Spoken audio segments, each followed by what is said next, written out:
Assalamualaikum warahmatullahi wabarakatuh.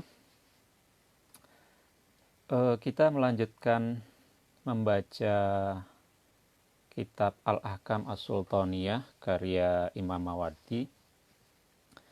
Pada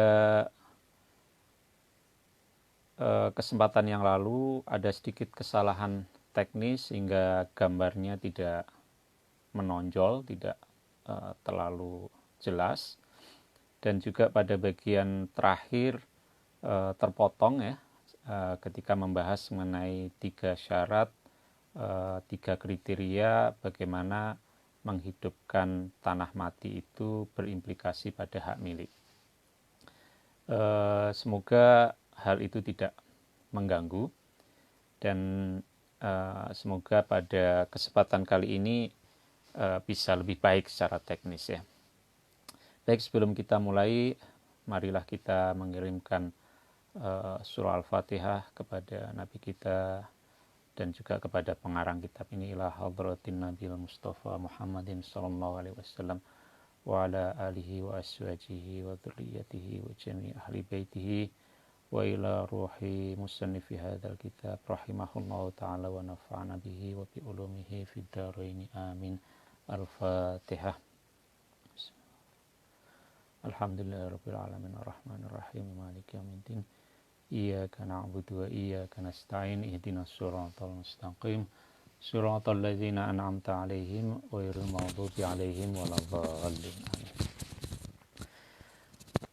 Pada kesempatan yang lalu kita sudah membaca bagian dari bab 15 yang menguraikan apa itu definisi al-mawat ya, apa definisi dari tanah yang menganggur atau tanah terlantar itu, dan apa perbedaannya dengan tanah yang sudah diolah, cultivated land, atau dalam istilah yang disampaikan oleh Imam Mawardi al-amir. Jadi apa perbedaan antara al-mawat dan al-amir. Nah, pada hari ini kita akan melanjutkan dengan bagian yang menguraikan 3 syarat. 3 syarat bagaimana kegiatan membuka lahan yang masih menganggur itu memenuhi ketentuan-ketentuan sehingga implikasinya adalah diperolehnya hak milik atas tanah pada lahan yang dibuka itu. Bagian ini sebetulnya sudah dibaca pada kesempatan yang lalu, tetapi karena alasan teknis terpotong ya, jadi saya akan mengulangi dari awal bagian ini supaya pokok pikirannya bisa ditangkap dengan utuh. Qala al-musannifu rahimahullahu ta'ala, bismillahirrahmanirrahim, wa in arada, dan jika menghendaki seseorang, ihya'aha, untuk menghidupkan tanah yang mati, yang menganggur, yang terlantar, al-mawat, lizar'i, untuk tanaman pangan, untuk pertanian ya, wal ghorsi, dan untuk menanam pohon-pohonan ya, ini untuk perkebunan, tanaman tahunan. U'tubira, maka apa ya, diperhitungkan fihi, di dalam kegiatan membuka itu, salah satu syurutin, 3 syarat. Jadi harus ada 3 syarat atau 3 kriteria ini supaya aktivitas membuka lahan itu, lahan yang masih tidur itu, lahan yang masih menganggur itu bisa diakui. Ahaduhuma, salah satu dari 3 kriteria itu, jam'ut turabi, itu mengumpulkan tanah ya, membuat gundukan tanah gitu ya maksudnya, al-muhiti, yang mengelilingi, biha, dengan ardul mawat, tanah yang tadi diupayakan untuk digarap tadi. Jadi ditandai sekelilingnya dengan membuat misalnya gundukan tanah. Ini istilahnya adalah memagari ya, memagari. Nanti kita akan sampai juga pada soal itu, at-tahjir ya. Hatta yasyira, sehingga menjadi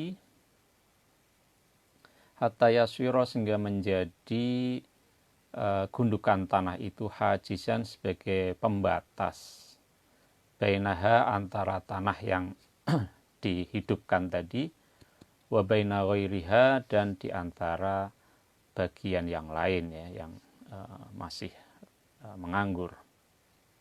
Jadi yang pertama harus memberi tanda ya, pemagaran ya, dengan misalnya dengan memberikan gundukan tanah atau diberi batas batu dan segala macam. Karena itu istilahnya adalah at-tahjir ya, yang berasal dari kata hajar ya, batu. Jadi bisa juga ditandai dengan batu di sekelilingnya. Ini adalah kriteria pertama, kriteria paling dasar bagaimana kegiatan membuka lahan itu bisa diakui. Wasani, adapun yang kedua, sauqul ma'i, itu mengalirkan air, ilaiha, kepada tanah yang dibuka tadi, ingkanat, jika ada tanah itu yabisan, itu lahan kering ya. Jadi kalau lahan yang dibuka itu berupa lahan kering, maka harus ada aktivitas yang menunjukkan keseriusan membuka lahan itu. Jadi tidak sekedar memberi batas tapi setelah itu dibiarkan gitu ya, tetapi kemudian ada aktivitas yang lain yang menunjukkan bahwa memang orang yang bersangkutan berusaha untuk menjadikan lahan itu produktif ya. Misalnya kalau lahan itu lahan kering, maka yang bersangkutan harus menunjukkan kegiatan-kegiatan untuk mengairi lahan itu supaya lahan itu menjadi lahan pertanian produktif. Wahab suhu, dan menghentikan air, anha, dari tanah yang mau dihidupkan tadi, ingkanat, jika ada tanah itu baltoiha, berawa ya. Jadi sebaliknya, kalau tanah itu berawa, banyak airnya, maka bentuk keseriusan menjadikan lahan itu lahan yang hidup ya, menghidupkan lahan, itu tercermin dari upaya-upaya untuk mengatur air itu sehingga tidak menggenang lagi ya. Airnya dibuat saluran yang kemudian bisa dikontrol keluar masuknya, sehingga lahan yang semula tergenang itu kemudian menjadi kering dan bisa dimanfaatkan sebagai lahan pertanian. Li'anna ihya al-yabisi, karena sesungguhnya menghidupkan lahan yang kering itu bisaukil ma'i, dengan mengalirkan air, ilahi, kepadanya. Jadi kalau tanahnya kering, lahan kering, maka bukti bahwa seseorang menghidupkan lahan itu ya dengan mengairi tanah tadi. Sebaliknya, wa ihya'ul balto'ihi, adapun menghidupkan lahan yang berawa, banyak airnya, banyak genangan airnya, itu bihabsil ma'i, dengan menghentikan air, menghentikan aliran air, anha, dari lahan yang berawa tadi itu. Hatta yumkina, sehingga memungkinkan, zar'uha, menanami tanah tadi dengan tanaman pertanian, wa ghursuha, atau menanaminya dengan tanaman perkebunan, pohon-pohonan, tanaman tahunan, fil halata, ini dalam dua kondisi itu. Jadi baik dalam kondisi lahan kering maupun dalam kondisi lahan yang banyak airnya, berawa, maka ada aktivitas yang sesuai dengan kondisi lahan itu sehingga kedua-duanya bisa dijadikan sebagai lahan pertanian produktif. Jadi ini kriteria yang kedua ya. Jadi bukan sekedar menandai tanah itu kemudian selesai ya, tetapi harus ada aktivitas yang secara konkret menunjukkan bahwa seseorang memang berniat untuk memanfaatkan lahan yang masih menganggur itu. Wasarisu, ini juga tidak mencukupi karena aktivitas yang tadi kan baru aktivitas penyiapan lahan sebetulnya kan ya, aktivitas pengolahan lahan supaya layak untuk ditanami. Maka kriteria yang ketiga, wasalisu adapun yang ketiga itu harsuha ya. Jadi kalau tadi menyiapkannya, sekarang mengolah lahannya ya. Harsuha mengolah lahannya. Mengolah lahan yang dihidupkan tadi itu. Wal harsu adapun pengolahan lahan itu yajma'u mencakup isaratal mu'tadili membajak gitu ya, lahan yang rata, lahan yang datar, wakas hal musta'li dan meratakan lahan yang bergelombang, banyak gundukannya ya, diratakan. Watommal munkhafidhi dan menutup bagian-bagian yang rendah, yang ada lubang-lubangnya ya. Jadi itu harus disiapkan lahannya, diolah lahannya.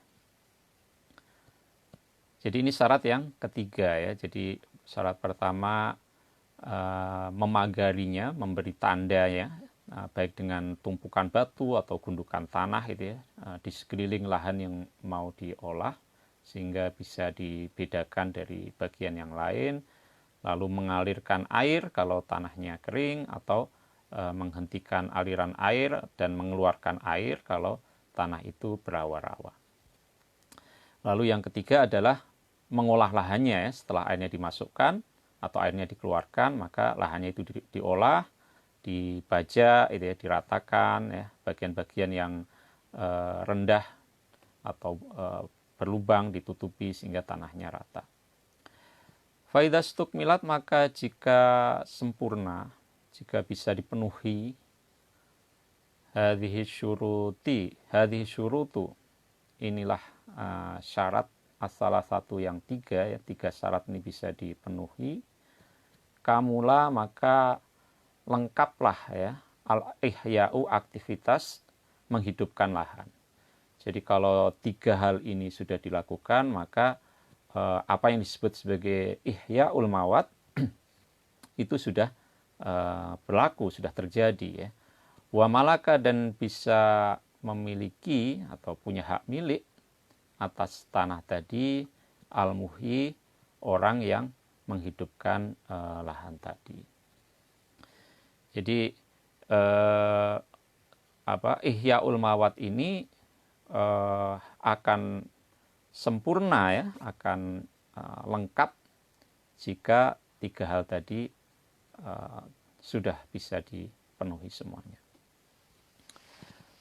Wa ghalata, dan keliru ba'du ashabi Syafi'i, sebagian pengikut Syafi'i, faqala, mereka berkata ya. Jadi ada sebagian pengikut Syafi'i, dan Imam Mawardi adalah bermadhab Syafi'i juga, dan dia ini mengkritik sesama ulama pengikut Syafi'i yang berpendapat demikian. La yamlikuhu, tidak memiliki si muhyi, si orang yang menghidupkan tanah yang menganggur tadi, hu, atas tanahnya, hatta yasro'ahu, sampai dia menanaminya dengan tanaman pertanian, au yarisahu, atau dia menanaminya dengan tanaman tahunan, tanaman perkebunan. Jadi ada sebagian ulama pengikut Syafi'i yang menambahkan syarat yang keempat. Jadi bukan sekedar lahannya diolah, diratakan ya, disiapkan supaya bisa ditanami gitu, tetapi juga harus sampai pada aktivitas cocok tanamnya itu sendiri. Jadi sudah harus ada tanaman yang ditanam ya, ada kegiatan bercocok tanamnya. Wahada, adapun pendapat ini fasidun, itu salah ya, tidak valid gitu ya.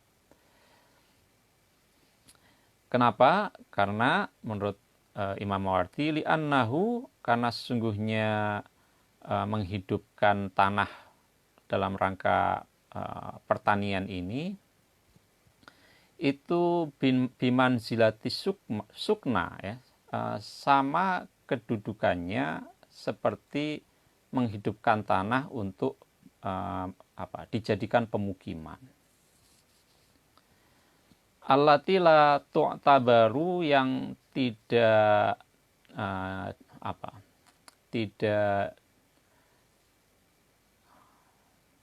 tidak ditentukan ya, tidak dianggap konstruksi yang lengkap ya dari rumah itu, fi tamallukil maskuni, di dalam menentukan kepemilikan lahan untuk huniannya itu. Jadi kalau tujuannya untuk pemukiman, maka Ihyaul Mawat itu cukup, ini sudah dibahas pada pertemuan sebelumnya, cukup dengan menunjukkan aktivitas ada bangunan sederhana dan ada atap. Jadi kadar minimal meskipun itu berupa gubuk gitu ya, rumah sederhana sekali, hunian sementara, lalu ada atapnya dan bisa ditempati, maka itu sudah cukup untuk menjadi dasar memperoleh hak milik atas tanah itu, tanpa harus ditentukan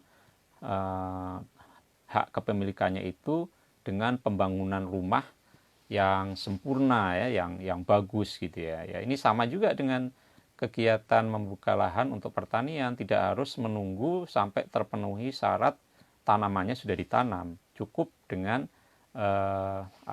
memenuhi 3 syarat, yaitu sampai pada pengolahan lahannya, tidak sampai harus tuntas hingga ditanami. Ini alasan yang disampaikan oleh Imam Mawardi.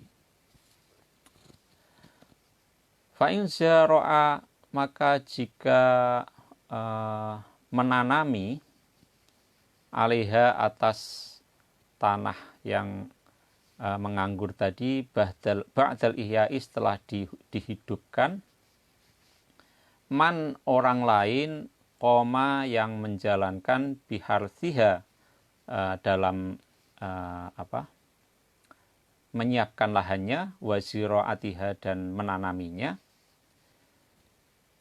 Jadi ini adalah satu situasi di mana lahannya dihidupkan oleh satu orang, tetapi kemudian aktivitas mengolah lahan dan kemudian menanaminya itu dilakukan oleh orang lain ya. Ini satu kasus yang seperti itu. Jadi tiga syarat tadi tidak dijalankan oleh satu orang, tetapi syarat pertama dan kedua oleh si A, tetapi kemudian pengolahan lahannya yang syarat ketiga maupun kegiatan menanaminya itu dilakukan oleh si B misalnya. Nah, bagaimana kalau situasinya seperti ini?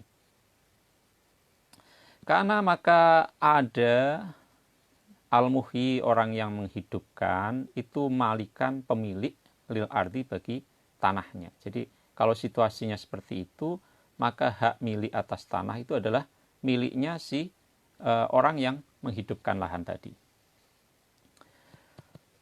Wal musiru, adapun petani penggarapnya, ya, orang yang si B tadi ya, yang menyiapkan, yang mengolah lahan dan kemudian menanaminya, itu malikan orang yang memiliki lil imarati, atas produk pertaniannya. Jadi pemilik tanahnya adalah si A, lalu pemilik produk pertaniannya adalah si B. Nanti tergantung kepada mereka berdua bagaimana pembagiannya, karena si A adalah pemilik lahan, lalu si B adalah orang yang melakukan aktivitas pertaniannya. Nah, ini sudah akadnya akad musyaroah ya. Nah, ini situasi yang ketika 3 syarat tadi itu dilakukan oleh 2 orang yang berbeda. Tapi menurut Imam Mawardi, pemilik lahannya tetap orang yang pertama kali berinisiatif membuka lahan itu, dia melakukan pemagaran gitu ya, dan kemudian mengairi air atau mengeluarkan air kalau tanahnya berawa, lalu dia merekrut orang lain untuk mengolah lahannya, membajaknya dan seterusnya, lalu menanaminya, maka pada saat itu yang terjadi adalah akad muzaroah ya, di mana lahan tetap menjadi pemiliknya si orang yang pertama kali membuka lahan, dan kemudian produk pertaniannya itu menjadi milik si petani penggarap. Nanti kemudian dibagi. Fa'in aroda, maka jika menghendaki malikul ardi, pemilik tanah, jadi si A tadi yang berinisiatif membuka lahan tadi, menghendaki apa? Bai'aha, menjual tanah itu, jaza, maka boleh ya. Jadi ya kalau si A ingin menjual lahannya karena dia yang memiliki tanahnya, ya boleh saja. Tetapi bagaimana jika yang ingin menjual adalah petani penggarap ya, yang si B tadi ya. Wa in aroda, dan jika menghendaki malikul imarati, pemilik hak garap, bai'aha, untuk menjual tanahnya, faqad uhtulifa, maka dipersengketakan ya, ada perbedaan pendapat fi jawazihi, mengenai kebolehannya ya. Jadi apakah petani penggarap tadi punya hak juga untuk menjual lahan itu, karena pada faktanya penguasaan efektifnya itu ada di si petani penggarap, sementara si pemilik lahan itu, si A itu adalah pemilik formal dari tanah itu, tetapi dia tidak menguasainya, karena yang menguasai secara faktual, secara efektif adalah petani penggarapnya. Bagaimana kemudian jika si petani penggarap ini yang menguasai tanahnya secara faktualnya gitu ya, itu ingin menjualnya. Faqala Abu Hanifah, maka berkata Abu Hanifah, ingkana, jika ada lahu, bagi si petani penggarap itu, si B tadi itu, isarotun, kegiatan yang ada dampaknya gitu ya. Jadi memang dia betul-betul menjalankan kegiatan pertanian di situ. Dialah yang menguasai secara efektif ya, dan secara operasional dialah yang menjalankannya. Maka jaza, boleh, lahu, bagi si petani penggarap, bai'uha, menjual tanah tadi. Wa ilam takun, tetapi sebaliknya, jika wa ilam yakun, dan ketika tidak ada lahu, bagi si B atau petani penggarap tadi, isarotun, aktivitas yang nyata ya di dalam mengolah lahan itu, maka lam yajuz, tidak boleh bagi dia menjual lahan itu. Ini pendapat Imam Abu Hanifah. Jadi memang di dalam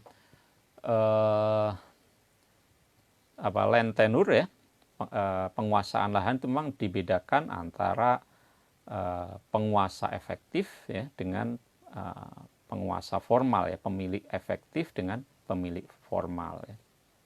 Yang pemilik formal ya tadi itu, yang si pembuka lahan tadi itu, karena dia punya dasar klaim atas lahan itu ketika dia membuka lahan itu dan kemudian memulai aktivitas untuk menghidupkannya.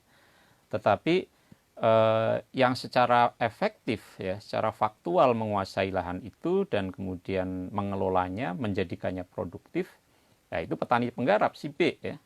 Nah, jadi menurut Abu Hanifah, maka derajat haknya si B ini juga cukup kuat ya, sehingga dia sampai pada pernyataan kalau memang kegiatan pertanian itu sesungguhnya dikontribusikan oleh si B dan bukan si A ya, jadi Ihyaul Mawatnya itu sebetulnya keringatnya itu lebih banyak dikontribusikan oleh si B, maka bagi Abu Hanifah ya si B berhak juga untuk menjual tanah itu. Itu kalau dia betul-betul kegiatannya, aktivitasnya memang betul-betul berkontribusi di dalam menjadikan lahan itu produktif. Kalau ternyata enggak, ya berarti tidak. Ini pendapat Abu Hanifah. Wa qala Malik, dan berkata Imam Malik, ya juzu boleh lahu bagi penggarap tadi bai'ul imarati, menjual menjual produknya. Jadi menurut Imam Malik yang boleh itu adalah menjual produknya alal ahwali, pada semua situasi, kuliha, kesemuanya. Jadi dalam situasi apapun yang namanya penggarap boleh menjual hasil dari aktivitas dia bertanam itu, yaitu produk pertanian, apapun situasinya, apakah kegiatannya itu betul-betul signifikan atau mungkin sekedarnya saja, tetapi hasilnya itu sesungguhnya adalah milik si penggarap tadi. Waj'alu, dan menjadikan al-akaro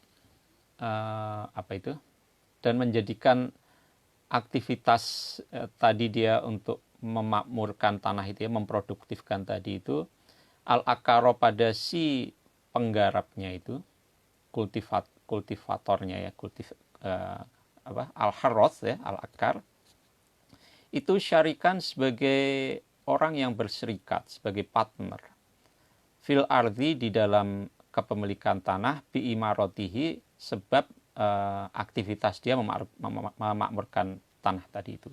Ya, jadi menurut Imam Malik bahkan ini yang boleh dijual adalah kepemilikan tanahnya itu. Ini saya sedikit salah menjelaskan tadi. Jadi ini Imam Malik ini bahkan berpendapat lebih jauh lagi dari Imam Abu Hanifah. Kalau Imam Abu Hanifah tadi menjelaskan dia berhak untuk menjual tanah itu kalau memang aktivitasnya betul-betul nyata di dalam menjadikan lahan itu produktif, maka menurut Abu Hanifah kalau memang itu betul-betul nyata, ya, si penggarap itu betul-betul menjadi pihak yang mengubah lahan itu menjadi lahan yang produktif, menghasilkan, maka dia berhak menjual tanahnya. Tetapi jika tidak, maka tidak, gitu ya. Nah, Imam Malik ini justru berpendapat lebih jauh, ya juzulahu bai'ul imarah, boleh bagi petani penggarap itu menjual tanah yang sudah dimakmurkan tadi, sudah dihidupkan tadi itu, alal ahwali kuliah, pada semua kondisi, baik kontribusinya signifikan maupun tidak. Karena dengan dia menjadi petani penggarap itu, maka dia sebetulnya sudah menjadi partner di dalam kepemilikan lahannya. Dia menjadi co-owner dari lahan yang dibuka tadi. Karena kalau kita kembali kepada 3 syarat tadi, kan syaratnya ada 3. 1, memagari, memberi batas, lalu kemudian mengalirkan air kalau lahannya kering, atau mencegah air masuk dan mengeluarkannya kalau airnya itu berawa. Nah, yang ketiga adalah mengolah lahannya, ya. Nah, sementara si A, si orang yang membuka lahan itu tidak sampai kepada syarat yang ketiga ini. Syarat yang ketiga ini dilakukan oleh si B, ya, si petani penggarap itu. Jadi, menurut Imam Malik, keterlibatan dia di dalam memenuhi syarat ini, ya, bi imarotihi ini, ya, karena dia ikut melakukan kegiatan untuk memakmurkan lahan ini, menjadikannya sebagai lahan yang berkategori amir, ya, cultivated land, maka pada saat itu dia sebetulnya sudah menjadi co-owner, ya,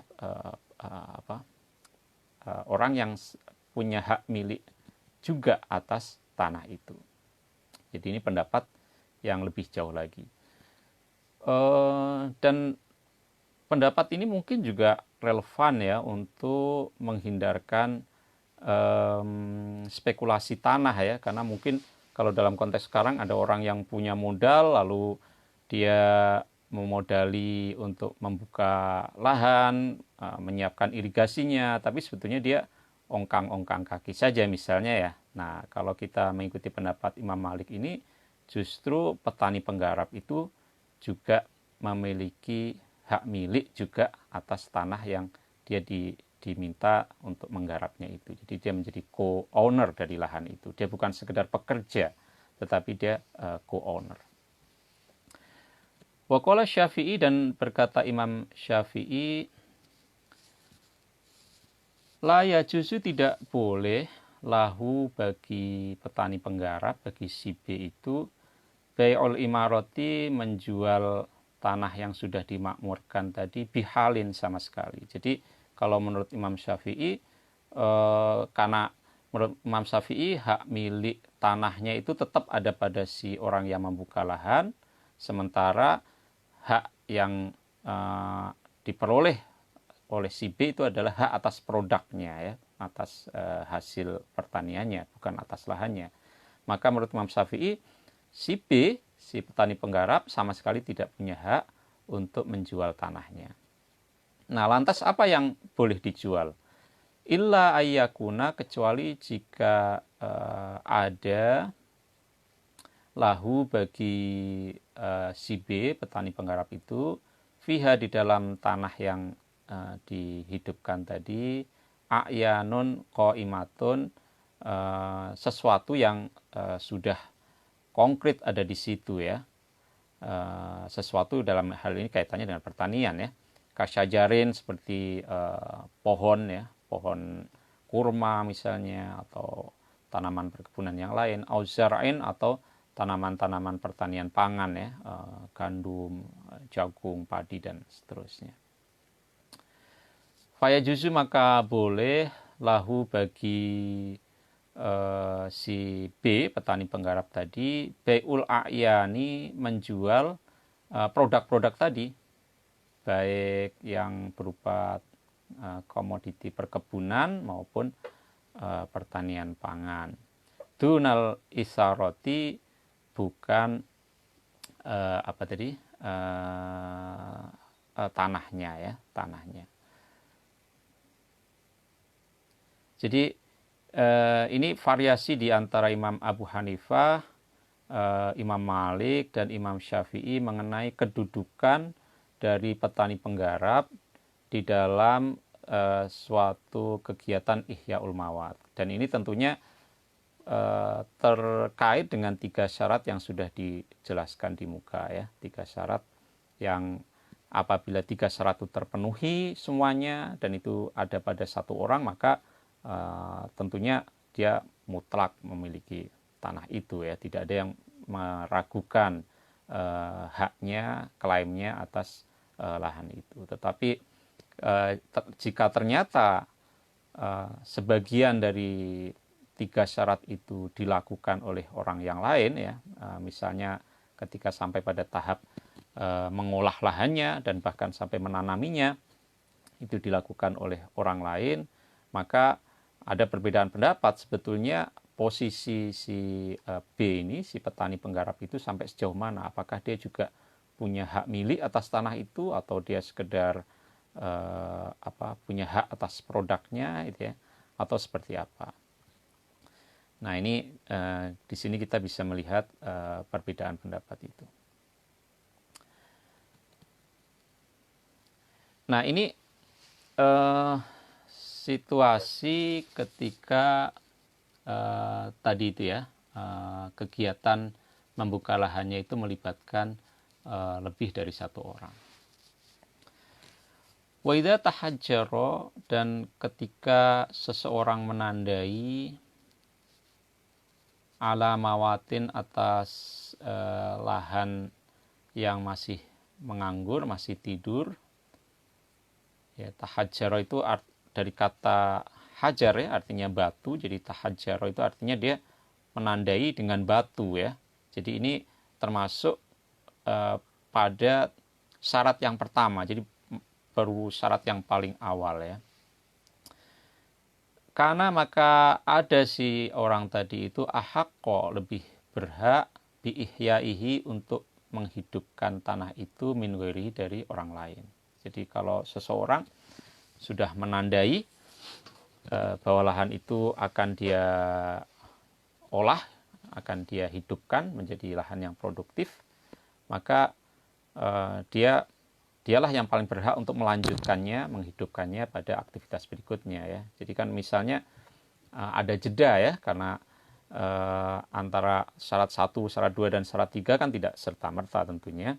Jadi seseorang mungkin saja baru survei, lalu dia menemukan lokasi yang paling bagus gitu ya, dari sisi kesuburan tanahnya mungkin, atau ketersediaan airnya, lalu dia menandai lahan itu gitu ya, dengan batu atau dengan gundukan tanah. Nah, maka ketika dia sudah menandainya, maka dia sudah punya dasar klaim yang paling awal untuk kemudian bisa melanjutkannya pada kegiatan-kegiatan lanjutan untuk menghidupkannya. Maka kalau ada orang lain yang kemudian berusaha untuk menggarap lahan itu, maka ini tentu melanggar hak orang yang sudah memberi tanda tadi itu. Karena orang yang sudah memberi tanda itu, dialah yang paling berhak untuk menghidupkan lahan itu melalui aktivitas selanjutnya.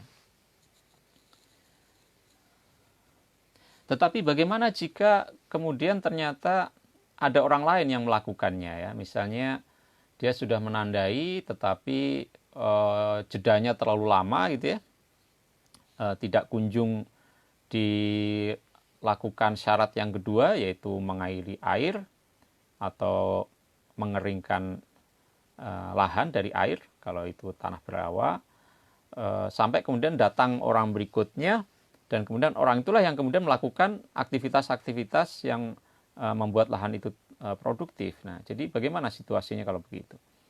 Fa'in taghallaba, maka jika menggantikan alaihi atas orang yang sudah menandai tadi, man orang lain, jadi misalnya si C gitu ya, jadi si A sudah menandai tetapi ada jeda lama nggak kunjung dilanjutkan, lalu ada si C yang datang kemudian ahyahu ya, seseorang si C ahyahu yang kemudian memang melakukan aktivitas-aktivitas untuk memproduktifkan lahan itu.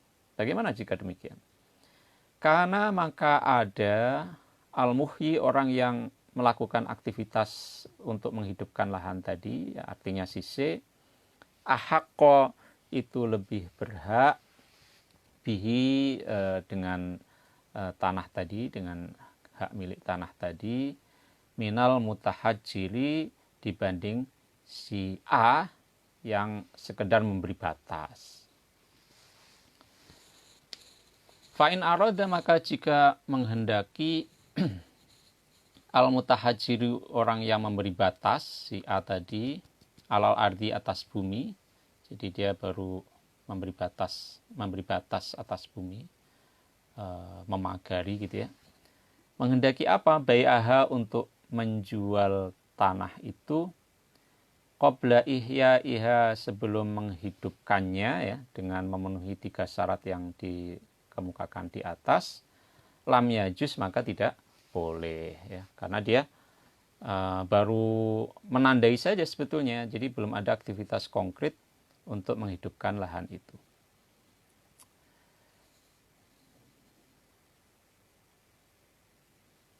Ala dzahiri, menurut pendapat yang paling jelas ya, jadi ketidakbolehan ini adalah menurut pendapat yang paling jelas min madhab Syafi'i, dari madhab Imam Syafi'i. Jadi menurut pendapat yang paling jelas, paling eksplisit gitu ya, dari Imam Syafi'i, al-mutahajjir itu tidak berhak untuk menjual tanahnya sebelum dia betul-betul menghidupkan, memproduktifkan lahan itu. Wajahu, tetapi membolehkan hal ini, jadi ada juga yang kemudian membolehkan si mutahajjir itu, si A yang baru memberi batas itu, untuk menjualnya ya. Kasirun, banyak min ashabihi, dari pengikut Syafi'i. Tapi banyak juga pengikut Syafi'i yang membolehkannya. Alasannya apa? Alasannya li'annahu, karena lama soro ketika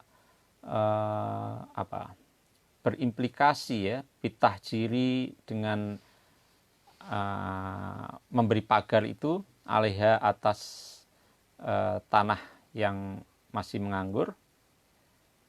Lama soro ketika menjadi bitahjiri atau membawa implikasi bitahjiri dengan memberi pagar alaiha atas tanah yang masih menganggur tadi itu berimplikasi apa? Ahakko ya, bahwa dia itu lebih berhak biha atas tanah yang sudah dipagari, maka jaza boleh lahu bagi si A tadi yang baru memagari tadi itu bai'uha menjualnya kal amlaki sebagaimana hak milik yang lain, sebagaimana properti yang lain ya.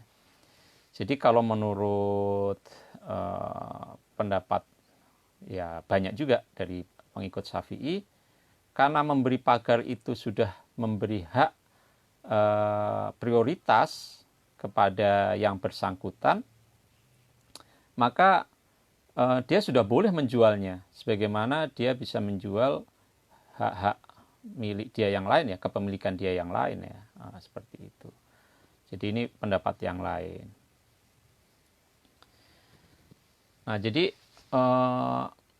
dengan memberi pagar tadi itu, dengan memberi batas tadi itu ada hak prioritas, tetapi apa implikasi dari hak prioritas ini berbeda-beda. Kalau menurut pendapat yang paling eksplisit dari Imam Syafi'i, hak prioritas itu tidak mencukupi untuk berkonsekuensi pada kebolehan menjual ya. Jadi hak prioritas bukan hak milik gitu ya. Jadi dia kadarnya tidak bisa berlaku seperti hak milik karena dia baru prioritas saja untuk memperoleh hak milik itu gitu ya. Itu menurut pendapat yang eksplisit dari mazhab Syafi'i. Karena itu dia tidak dibolehkan menjual tanah yang baru dipagari tadi itu.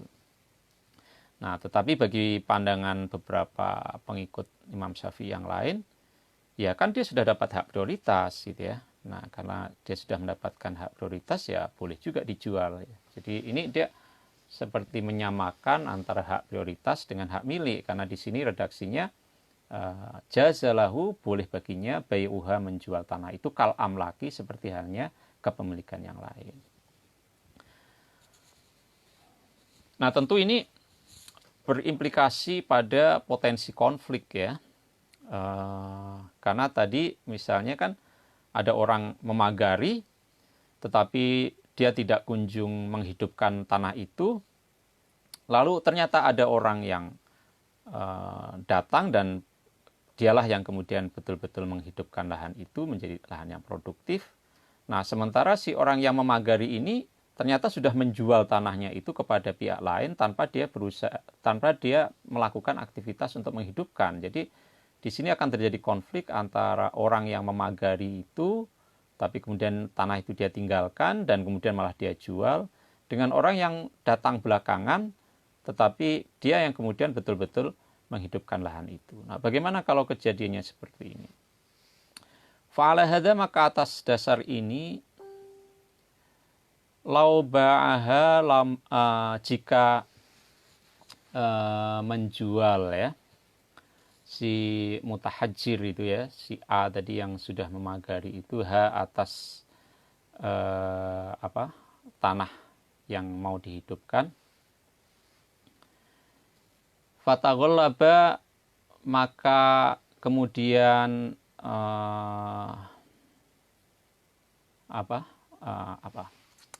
mengambil alih alaiha atas tanah yang mau dihidupkan tadi itu, fiyadil mustari yang sudah berada di tangan pembeli, man ahyaha orang yang betul-betul menghidupkannya. Jadi ini situasi yang saya gambarkan tadi sebagai situasi konflik tadi. Tanahnya sudah terlanjur dijual kepada pembeli, tetapi pada kenyataannya tanah itu sebetulnya sudah diambil alih oleh orang yang memang benar-benar menghidupkannya. Jadi ada klaim yang tumpang tindih di sini. Di satu sisi adalah klaim si A, si mutahajir, si orang yang memagari tadi itu, dia merasa punya klaim atas dasar hak prioritas itu dan kemudian dia menjual lahannya. Ini sesuai dengan pendapat sebagian pengikut Syafi'i. Lalu dia sudah menjual kepada orang lain, katakanlah kepada D ya, si pembeli, sehingga di sini si pembeli juga merasa punya hak karena dia sudah melakukan transaksi jual beli dengan si A. Tetapi pada kenyataannya lahan itu sebetulnya sudah diambil alih oleh si C yang dia sebetulnya yang betul-betul melakukan kegiatan menghidupkan, memproduktifkan lahan itu. Nah, ini bagaimana kalau terjadi situasi kayak gini? Faqad za'ama, maka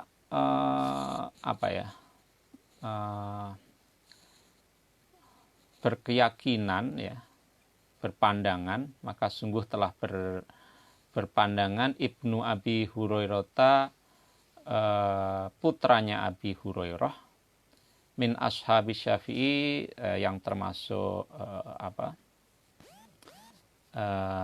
pengikutnya Imam Syafi'i, anna samanaha, bahwasannya harga lahan itu layas kutu, tidak gugur ya, anil mushtari, dari si pembeli. Jadi pembeli harus tetap bayar gitu ya, kepada si mutahajir ya, karena dia sudah bersepakat untuk melakukan transaksi jual beli itu. Litalafi dzalika, karena hilangnya tanah itu, fiyadihi, di tangan si pembeli, ba'da qabdihi, setelah dia memilikinya. Jadi asumsinya adalah transaksi itu sudah terjadi, maka si mutahajir, si A yang sudah menjual itu memperoleh uang atau janji pembayaran uangnya. Jadi dia berhak atas janji pembayaran uangnya. Lalu diasumsikan si mustari ini juga sudah memiliki lahan itu gitu ya. Dan bahwa kemudian dia ternyata tidak bisa menguasai lahan itu karena sebenarnya lahan itu secara real ada di tangan orang yang betul-betul menghidupkannya, si C, maka itu adalah menjadi resikonya si mustari. Jadi menjadi resikonya si pembeli ya. Karena asumsinya adalah dia kehilangan tanah itu setelah dia memilikinya melalui transaksi jual beli. Jadi ini yang rugi memang si pembeli ini ya, pembeli ini, sementara si mutahajir menjadi pihak yang paling beruntung karena dia sebetulnya sekedar menandai tanah itu lalu menjualnya dan kemudian dia memperoleh uang dari situ gitu ya. Nah, ini pendapat yang sebetulnya tidak populer ya di kalangan mazhab Syafi'i, karena kalau yang paling eksplisit dari mazhab Syafi'i adalah hak prioritas itu bukan identik dengan hak milik sehingga tidak bisa diperjualbelikan. Waqala, dan berpendapat ghairuhu, selain Ibnu Abi Hurairah, min ashabihi, dari sebagian pengikutnya Syafi'i, al-qailina, yang menyatakan bijawasi baihi, dengan kebolehan menjual tanah yang cuma dipagari tadi. Jadi ini pendapat, ada varian lain yang juga membolehkan mutahajir ya, si A tadi, orang yang sekedar memberi batas itu, punya hak prioritas yang boleh dijual gitu ya. Tapi mereka berpendapat bahwa innas samana yaskutu anhu, sesungguhnya kewajiban membayar, yaskutu itu gugur, anhu, dari si pembeli. Jadi kalau kondisinya begini, si A menjual padahal tanahnya itu sebetulnya sudah diproduktifkan oleh si C, lalu kemudian dia menjualnya kepada si D, maka harga penjualannya itu tidak berlaku ya, transaksi itu gugur ya, dan si pembeli tidak berhak untuk tidak wajib untuk membayarkan harganya itu. Li'anna qabdahu, karena sesungguhnya kepemilikannya si mushtari lam yastaqirra, itu belum terjadi ya. Jadi sebetulnya si mustari tadi belum betul-betul memiliki lahan itu ya, meskipun akadnya sudah terjadi gitu ya, karena benda yang dijual itu belum bisa diserahkan. Maka menurut pendapat yang lain ini, hal itu tidak menimbulkan kewajiban si mushtari, si pembeli ini untuk memenuhi kewajiban membayar harga yang disepakati. Nah, ini satu kasus ya, satu kasus. Jadi ini kasus ketika seseorang baru sampai pada syarat yang pertama, lalu dia sudah menjualnya ya. Ya memang dengan melakukan syarat yang pertama, syarat Ihyaul Mawad yang pertama, memang ada hak prioritas bagi dia. Tetapi apa ada konsekuensi dari hak prioritas itu berbeda-beda ya para ulama di dalam memahaminya itu. Nah, bagaimana jika si A tadi bukan hanya memberi tanda, tetapi dia sudah sampai pada syarat yang kedua, ya, tapi belum sampai pada syarat yang ketiga. Jadi dia sudah menandai, lalu juga sudah mengairi gitu ya, sudah mengairi air itu. Nah, apakah kemudian dia bisa dijual atau tidak? Nah, ini kasus yang lain lagi yang juga didiskusikan oleh Imam Mawardi. Fa'amma idza tahajjara, maka adapun jika memberi tanda seseorang dengan gundukan tanah atau dengan tumpukan batu, ini kriteria atau syarat yang pertama. Wasako, lalu dia mengairi al-ma'a, air ya, ke tanah itu. Walam yahrus, tetapi dia belum mengolah lahannya. Jadi syarat yang ketiga dia belum lakukan. Nah, maka di mana sebetulnya hak miliknya ya? Maka di sini dinyatakan faqad malaka, maka sungguh telah memiliki orang tadi itu al-ma'a, saluran irigasinya. Wa ma jara fihi, dan apa yang mengalir di dalamnya, minal mawati, dari tanah-tanah yang masih menganggur. Jadi saluran irigasinya maupun lahan-lahan yang diairi ya, misalnya dia menandai 2 hektar gitu ya, tapi yang saluran irigasinya tentu tidak mencakup 2 hektar itu kan, karena saluran irigasi kan tentu hanya kanal-kanal begitu ya. Nah, jadi dia memiliki saluran irigasi itu dan bagian-bagian yang berada di sepanjang aliran air itu, irigasi itu. Jadi tanah-tanah yang berada di sepanjang irigasi itu. Waharimahu, dan lahan lindungnya ya. Karena tentu saja di dalam penataan lahannya, tata gunanya, tentu ada bagian-bagian yang difungsikan sebagai fungsi lindung supaya aliran airnya itu tidak hilang gitu ya. Jadi ketika dia mengalirkan air itu, membuat saluran irigasinya, pasti dia akan menata bagian mana yang kemudian tidak boleh diolah, ada sempadan sungainya misalnya, sempadan dari irigasinya dan seterusnya. Jadi itu harim ya. Harim itu artinya lahan-lahan lindungnya ya, lahan yang untuk fungsi konservasi. Walam yamlik, dan dia tidak memiliki masiwahu, sesuatu yang selain itu. Jadi ya yang dimiliki sebetulnya itu. Wa ingkana, dan jika dan meskipun ada si orang tadi, si A tadi, si orang yang membuka lahan tadi itu, bihi, dengan aktivitas memagari dan mengairi itu, ahakko, itu lebih berhak. Jadi meskipun dia punya hak prioritas ya, ini pendapat yang eksplisit ya dari Imam Syafi'i ya, bukan pendapat yang lain tadi. Jadi meskipun dia sudah memagari, tetapi dia tidak punya hak milik sebetulnya. Dia hanya punya hak prioritas.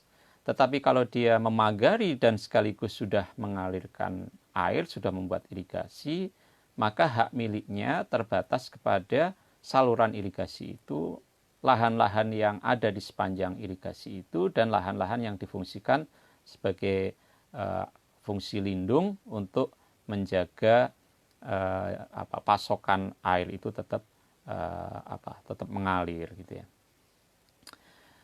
Jadi sebatas itu yang dia miliki sebetulnya, karena dia tidak melanjutkan aktivitasnya untuk mengolah lahan yang sudah dia tandai misalnya yang seluas 2 hektar tadi itu. Jadi ya paling dari 2 hektar itu yang kemudian mencakup saluran-saluran air mungkin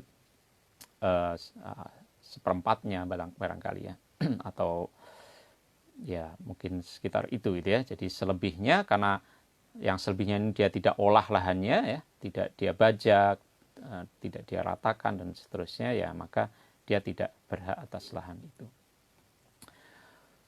Wajaza, dan boleh lahu bagi si A ya yang sudah memagari dan kemudian mengairi tanah itu, bai uma menjual tanah, jaro yang mengalir fihi di dalam tanah itu, alma'u air. Jadi yang boleh dijual karena itu memang betul-betul sudah menjadi hak miliknya adalah ya yang terbatas tadi itu di sepanjang aliran irigasi itu yang bisa dia jual. Wa fi jawazi bai'i ma siwahu, adapun di dalam kebolehan menjual lahan siwahu yang di luar itu, di luar yang sudah ada irigasinya itu, minal mahjuri dari keseluruhan lahan yang sudah ditandai tadi, yang sudah dikasih pagar itu, ma qaddamnahu ya sesuai dengan penjelasan yang telah kami sampaikan, minal wajhaini dari 2 pendapat. Nah, jadi bagaimana dengan lahan-lahan yang di luar itu, di luar yang di luar yang sudah ada irigasinya. Nah, ini sesuai dengan penjelasan yang tadi sudah dikemukakan. Jadi bagi pendapat yang paling eksplisit ya al-dhahir min madhabi syafi'i, ya itu tidak boleh, karena memagari hanya memberi hak prioritas tapi dia belum sampai pada hak milik. Tetapi pendapat yang lain al-wajhul akhar ya, pendapat yang lain membolehkan itu ya, karena hak prioritas itu kemudian juga sama statusnya dengan hak milik. Demikian yang bisa kita baca ya, kita pelajari pada kesempatan kali ini. Kita sudah mendiskusikan mengenai 3 syarat di dalam menghidupkan al-ardu al-mawat ya. Jadi bagaimana syarat-syarat untuk melakukan ihya'ul mawat. Semoga bermanfaat. Insya Allah kita lanjutkan pada kesempatan berikutnya. Kurang lebihnya mohon maaf. Ihdinas syiratal mustaqim. Wallahul muwaffiq ila aqwamit thoriq. Wassalamualaikum warahmatullahi wabarakatuh.